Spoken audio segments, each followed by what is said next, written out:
Bonsoir à toutes et tous. À la une, la grande prière musulmane ce matin à Cotonou, à l'intention du chef de l'État.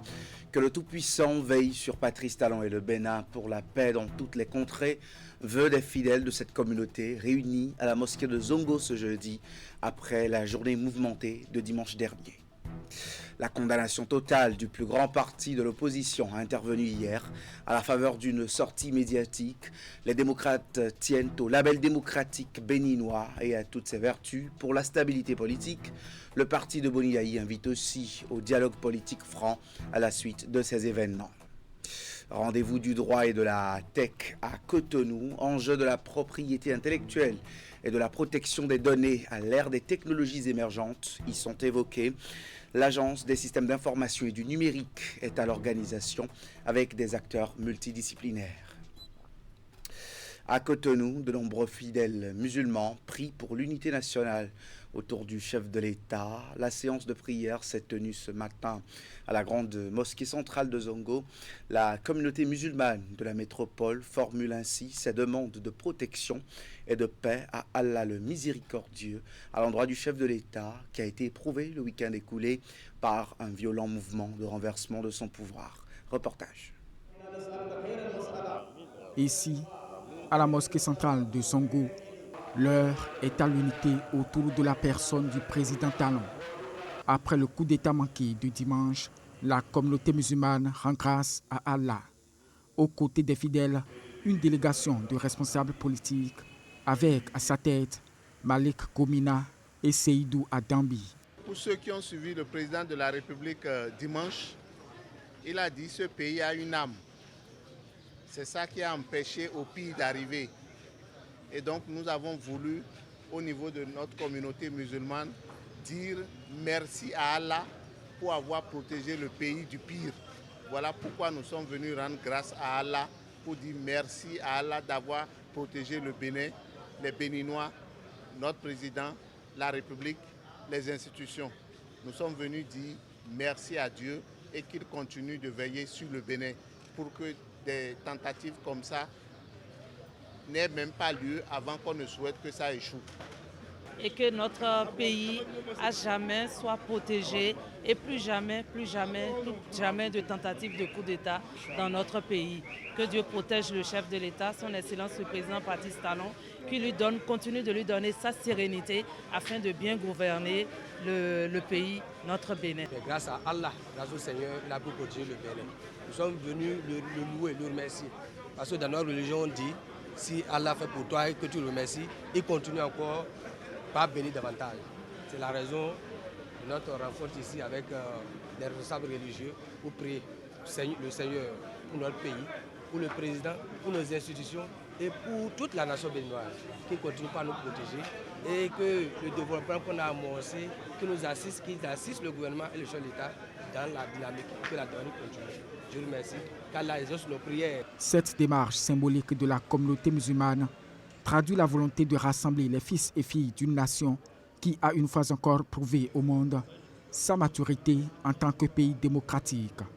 C'est aussi l'occasion d'exhorter l'ensemble du peuple béninois et de la communauté musulmane en particulier à continuer à prier pour que règne la paix. Je profite de vos micros pour lancer juste un appel au peuple béninois pour dire prions pour la nation. Prions pour le numéro 1 des Béninois, prions pour les institutions de la République, prions pour tous les Béninoises et Béninois que nous sommes pour qu'il n'y ait que la paix. La paix et la paix, on dira toujours ça, la paix pour le Bénin. À travers ce qui s'est passé le 7, on a compris réellement que Dieu aime notre pays. Donc pour nous, nous n'avons rien d'autre à faire. Dieu n'attend rien de nous que la prière. C'est pourquoi on s'est réunis ici pour prier encore notre Dieu afin qu'il protège davantage notre pays, qu'il protège ses institutions, qu'il protège le numéro 1 du pays, le chef de l'État, ainsi que sa famille, afin que tout se passe dans la paix et dans la quiétude dans notre pays. Nous ne souhaitons plus jamais revivre pareille situation, parce que pour nous, c'est une histoire qu'on nous a contée par rapport à 1977. Voilà encore un 7 décembre qui entre dans l'histoire du Bénin. Que Dieu nous en épargne encore, que Dieu nous en épargne, que Dieu nous en épargne, afin que la paix et rien que la paix règne dans notre pays. Cette attaque du 7 décembre 2025 est intervenu dans un contexte où le Bénin se prépare pour les élections générales de 2026. Après les événements de dimanche dernier, le parti Les Démocrates condamne sans détour le putsch entrepris. Le principal parti de l'opposition réaffirme son attachement aux valeurs démocratiques. Par la voix du secrétaire à la communication, les LD appellent à préserver un espace de dialogue national dans la déclaration lue par Guy Dossou-Mitokbe. Le parti Les Démocrates est né pour que les populations puissent toujours avoir la possibilité de choisir leurs dirigeants de façon démocratique. Nous sommes si attachés à la démocratie, non pas par un effet de mode, mais parce qu'elle constitue l'âme de l'existence même de notre parti politique. Notre condamnation de cette ignoble tentative de putsch du 7 décembre 2025 est ferme, sans ambages. Je dis bien ferme, sans ambages et surtout irrévocable. Si tant est que le parti Les Démocrates réaffirme et réitère sa condamnation de cette tentative malheureuse de prise de pouvoir par les armes, il est aussi vrai que le parti insiste sur la nécessité que nous puissions toujours avoir un couloir de discussion entre les fils et les filles de ce pays.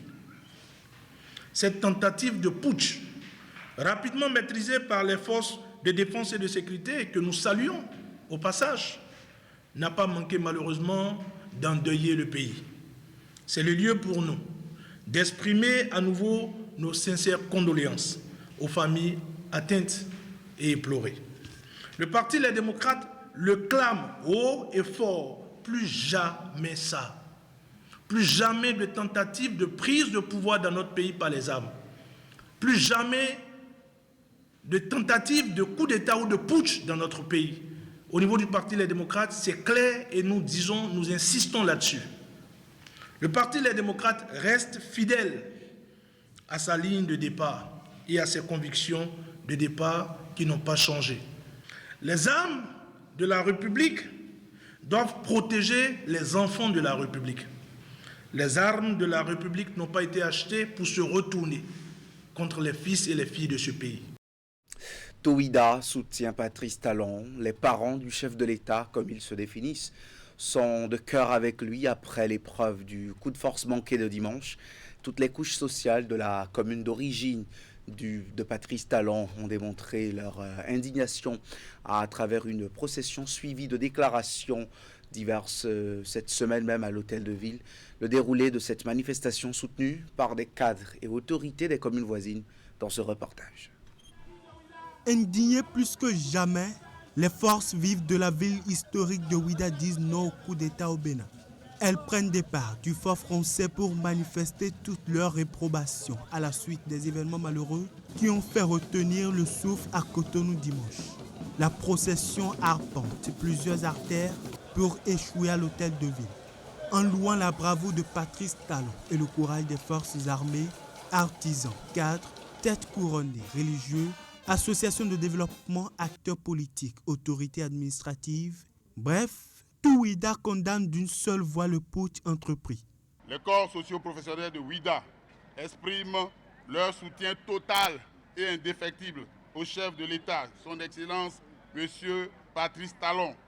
Nous rendons hommage aux civils, aux soldats tombés et exprimons notre profonde gratitude envers ceux qui ont permis, par leur professionnalisme et leur maîtrise, de restaurer la sécurité et d'éviter que notre avenir collectif ne soit compromis. Au-delà du soutien spontané de tout citoyen au chef de l'État en ces circonstances, les fils et filles de la cité de Passé se disent plus particulièrement affectés par cette mutinerie contre le premier des Béninois. En tant que parent de Patrice Talon, ayant en partage avec l'Ouidah comme ville d'origine, il formule des prières aux mânes des ancêtres à son égard pour l'affermissement de son pouvoir.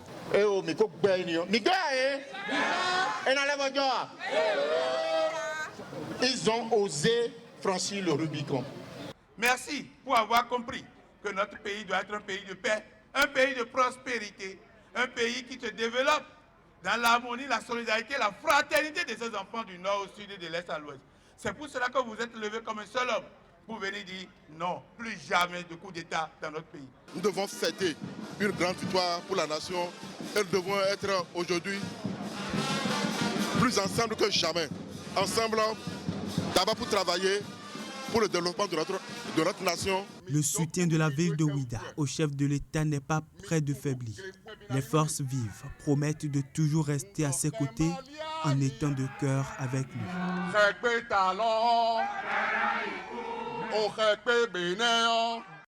La haute direction exécutive du bloc républicain adresse aussi des motions de soutien aux différents acteurs dont la réactivité a permis d'éviter le pire au Bénin dimanche. Au siège du parti à Cotonou hier, la mobilisation était grande dans l'objectif de dénoncer toute manœuvre de déstabilisation du Bénin. Virgile Achodeyon, Henri Ganti. C'est un rassemblement de grande ampleur. Devant le siège national du bloc républicain, acteurs politiques, femmes déterminées, jeunes engagés et les populations béninoises dans leur grande majorité se sont donné un rendez-vous d'indignation. Les événements du 7 décembre dernier à Cotonou ont eu le mérite de fouetter le patriotisme des Béninois. La force dans la voix et la gravité dans le ton, ils sont venus ici non pas sur un pied de guerre, mais pour exprimer leur rage et leur colère contre toute manœuvre visant à remettre en cause l'ordre constitutionnel béninois. Nous, femmes, affirmons haut et fort notre soutien total, ferme et loyal à vous, Excellence, Monsieur le Président Patrice Talon, dont le leadership et la vision protègent notre nation contre les forces du chaos. Nous saluons d'abord avec respect et gratitude les forces de défense et de sécurité qui ont agi avec courage et détermination pour protéger notre cher et beau pays, le Bénin.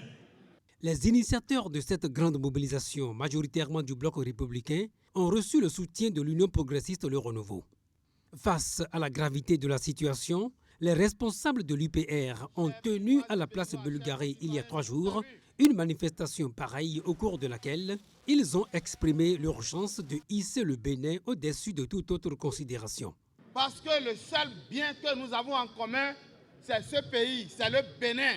Et nous ne pouvons pas accepter que quelque chose arrive à cette seule richesse que nous avons.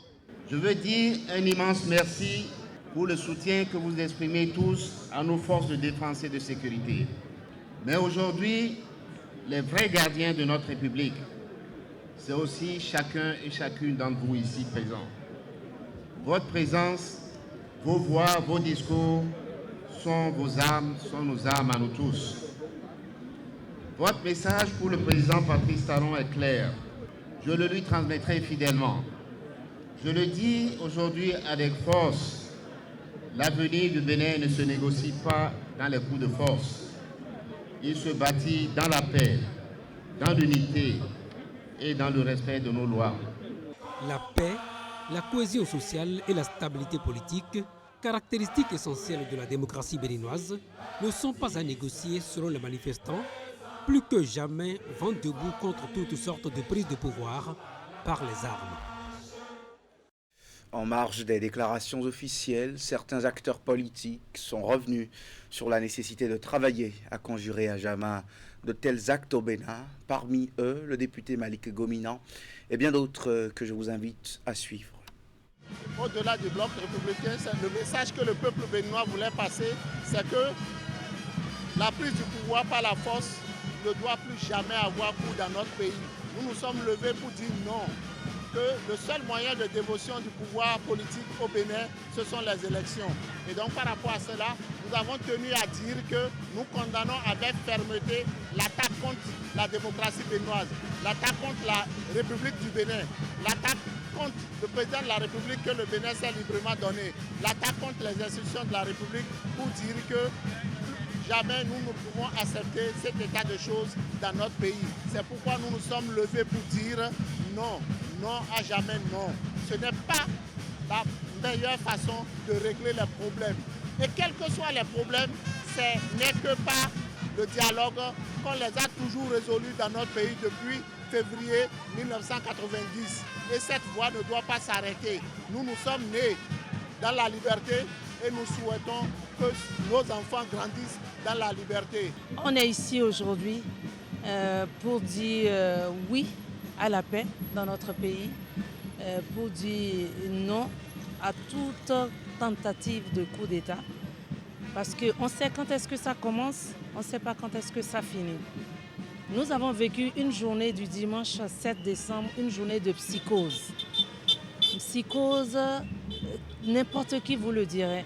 Ce qu'on a vécu dimanche, en moins de 24 heures, on était loin d'imaginer cela. Donc vraiment, on est là aujourd'hui pour dire merci à Dieu et dire à la population de rester serein et dire au chef de l'État, au président Patrice Talon, que nous sommes tous unis derrière lui. Nous tirons un coup de chapeau formidable là à notre armée, à la cohésion de tout notre peuple. Ne pensez pas qu'un coup d'État, c'est l'affaire de quelqu'un. Non. Ce n'est pas des gens qui ont un projet de société. D'un coup de tête, là, ils veulent remettre les institutions de la République en cause et on va commencer par naviguer à vue. Maintenant que cela a échoué, nous remercions l'Éternel, nous donnons du courage à tout un chacun de nous et que nous restions mobilisés pour dire le dimanche passé et peut-être à l'avenir, non à ça. Que personne ne soit ébranlé. Les élections auront bel et bien lieu. Les législatives et les communales en janvier et les présidentielles en avril.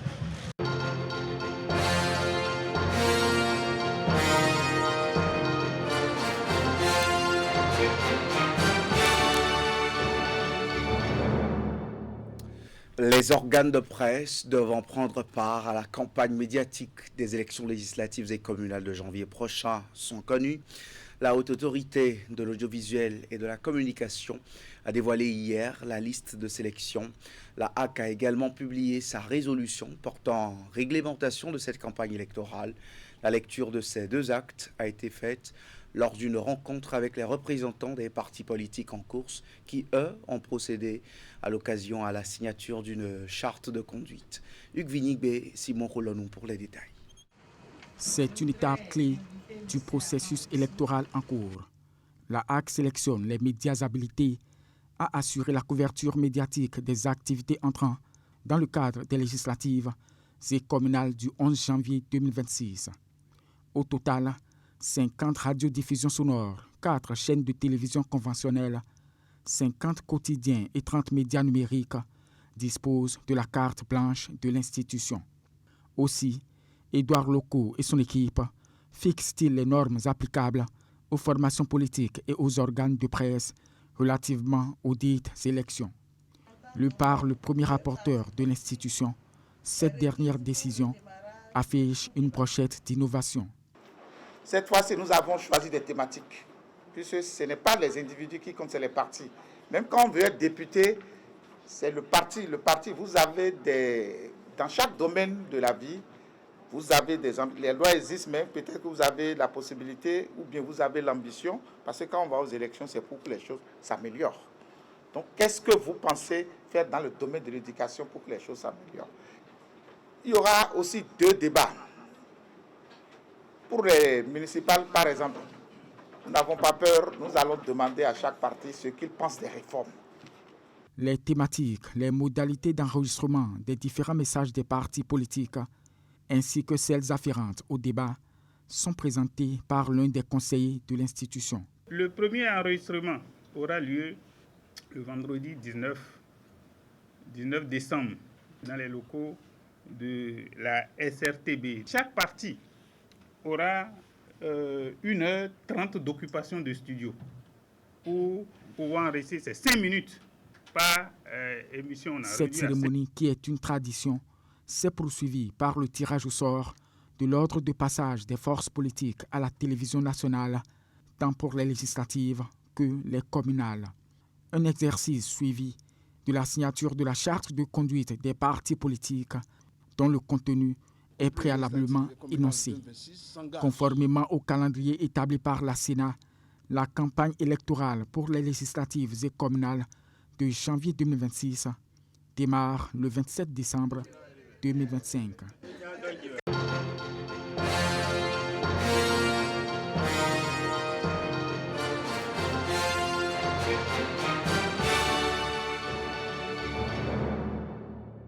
Le numérique et le droit se mettent ensemble pour tracer les nouvelles lignes de confiance de l'écosystème digital au Bénin. L'Agence des systèmes d'information et du numérique ASIN réunit experts du numérique et juristes autour des rendez-vous du droit et de la tech à Cotonou. C'est un cadre stratégique où les enjeux de la propriété intellectuelle et de la protection des données à l'ère des technologies émergentes sont décortiqués. Une rencontre décisive aussi pour mieux comprendre les défis de l'heure. Voici les précisions. Dans un univers numérique qui évolue à une vitesse de croisière, l'Agence des systèmes d'information et du numérique crée un nouvel espace de dialogue, les rendez-vous du droit et de la tech, un cadre où juristes, ingénieurs, régulateurs et acteurs de l'innovation viennent démêler ensemble les complexités d'un écosystème en pleine mutation. Aujourd'hui, avec l'IA, vous avez la possibilité d'avoir des actes de procédure, d'avoir des contrats, d'avoir même des avis juridiques totalement rédigés ou préparés. Connaître le numérique, savoir l'utiliser, non seulement l'intelligence artificielle, mais aussi tous les instruments numériques qui sont à la disposition d'un professionnel du droit, c'est fondamental aujourd'hui pour pouvoir exercer les différents métiers du droit. Depuis une dizaine d'années, quand même, de plus en plus, on entend parler de la technologie et puis ça impacte notre vie de tous les jours, nos professions. Et ce serait dommage de ne pas chercher à comprendre et pourquoi pas ne pas même mieux s'intéresser pour voir comment ça peut impacter nos différentes professions également. En termes de connaissances, aujourd'hui, on a appris quand même que les données personnelles constituent une mine d'or pour le pays. Et on a vu des exemples concrets qui peuvent permettre au gouvernement d'en tirer profit de ces données personnelles qu'elle collecte aujourd'hui. Et mieux, particulièrement ce que j'ai appris et qui me fait plaisir, c'est la souveraineté que l'État béninois a de ces données. Au cœur des échanges pour cette première édition, propriété intellectuelle et données personnelles, de nouveaux défis juridiques à l'ère des nouvelles technologies. Mais au-delà de cette journée, notre volonté est de contribuer à construire un écosystème numérique béninois mature, éthique, sécurisé et souverain. Un écosystème capable de protéger les droits des citoyens, tout en soutenant l'innovation et la compétitivité du Bénin. Notre espoir est de voir les rendez-vous du droit et de la tech devenir un réseau de réflexion continue. Ici, on décortique les responsabilités, on éclaire les zones d'ombre et l'on dessine les repères nécessaires pour bâtir un numérique fiable, éthique et résolument sécurisé. On découvre à la fin de ce journal du 11 décembre, Journée nationale du poisson d'élevage, la réalité de la pisciculture locale au Bénin. C'est une filière en pleine expansion depuis ces dernières années. On va sur un lac artificiel, préparez-vous. Il est entièrement consacré à cette production. Là-dessus, producteurs et techniciens s'organisent pour renforcer la qualité du poisson local. C'est aussi l'occasion pour nous de nous enquérir des défis dont le principal est la compétitivité du poisson béninois face aux importations. Reportage immersion signé Dédi Goudalo. Des étangs piscicoles à perte de vue installés sur ce lac artificiel.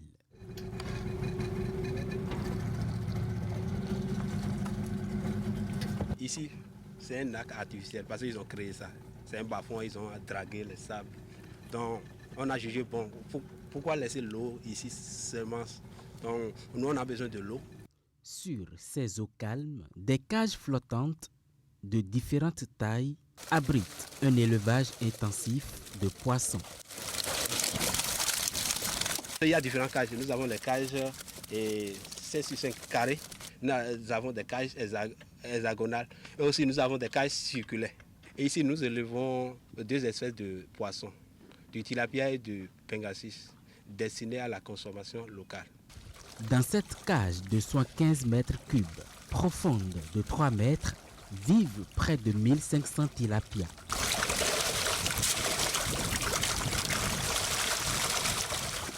Albert, technicien sur le site, veillent au quotidien à la bonne santé des poissons. Ici, ils s'apprêtent à assurer leur ration journalière. Un geste répété avec rigueur pour garantir un élevage optimal. On fait les pêches de contrôle à chaque fin du mois pour voir si ce qu'on donne, les aliments qu'on donne aux poissons, est-ce grossit. Christian Guidibi, président de l'interprofession du poisson d'élevage, est le promoteur de ce site moderne. Selon lui, le secteur a bénéficié ces dernières années d'un assainissement majeur qui permet désormais aux producteurs locaux de mieux s'affirmer et de se professionnaliser davantage. Quand l'assainissement a été fait, on a mis des bases assez claires. On ne peut pas être producteur de poissons si on ne produit pas au moins 1 tonne de poissons là. Et quand les règles ont été fixées, l'interprofession a été mise en place, c'est assez clair au jour d'aujourd'hui. On sait qui est qui s'amuse à élever des poissons, qui le fait de façon professionnelle. Et ça, il faut remercier la clairvoyance de l'État face à cette situation. À l'occasion de la célébration de l'édition 2025 de la Journée nationale du poisson d'élevage, un défi majeur s'invite au cœur des réflexions.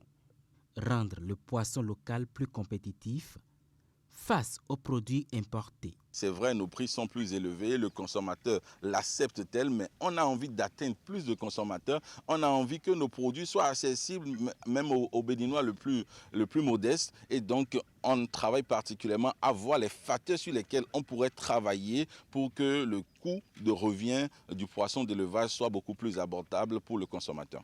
C'est un enjeu crucial pour l'avenir de la filière et la souveraineté alimentaire du pays. Christian Guidibi et ses collaborateurs en sont conscients et y travaillent nuit et jour. Putsch manqué, les querelles politiques mises en parenthèse, interrogation.